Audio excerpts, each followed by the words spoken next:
দুনিয়ার কোনো কিছু হাসিল হয়ে যাওয়া এটা সফলতা নয়। একজন মুমিন মুসলিমের মর্যাদা আল্লাহর কাছে এক পাল্লায় যদি একজন মুমিন মুসলিমকে রাখেন, আরেক পাল্লায় পুরো পৃথিবীকে রাখেন। কেউ যদি পুরো পৃথিবীকে ধ্বংস করে দেয়, এটা আল্লাহর কাছে অত বড় অপরাধ নয়। একজন মুমিনকে যদি কেউ হত্যা করে, এটা যত বড় অপরাধ। তাহলে একটা মানুষ তাওহীদের উপরে যারা আছে তাদের মান মর্যাদা এত, আল্লাহ বলছেন অতএব তারা যেন দুনিয়ার জন্য নয়, বরং তারা ওই পরকালে জাহান্নাম থেকে মুক্ত হয়ে যাওয়ার সেই রাস্তা যেন তারা অবলম্বন করে। কারণ সেই দিন যাকে জাহান্নাম থেকে শুধু বাঁচানো নয়, দূরে রাখা হবে।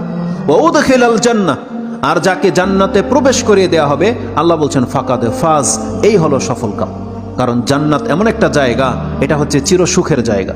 একবার শুধু কোনো ব্যক্তিকে জান্নাতে ঢুকিয়ে দিলে জীবনের যত পেরেশানি আছে সব দূর হয়ে যাবে, সব দূর হয়ে যাবে। তাহলে পরকালের ব্যাপারটা হচ্ছে এমন। আল্লাহ বলতেছেন সেই দিন যাকে জান্নাতে ঢুকিয়ে দেওয়া হবে, আল্লাহ বলছেন এই ব্যক্তি হচ্ছে সফল কাম। তাহলে এই সফলতা আসবে কিসে? একমাত্র আপনার ঈমান, তাওহীদ। আপনি আল্লাহকে মেনে নিয়েছেন, আল্লাহর বান্দা, আপনি আল্লাহর সাথে শিরিক করেন না, এমন প্রত্যেকটা ব্যক্তি সেই জান্নাত সে পাবেই পাবে। এটা আল্লাহ ওয়াদা করেছে।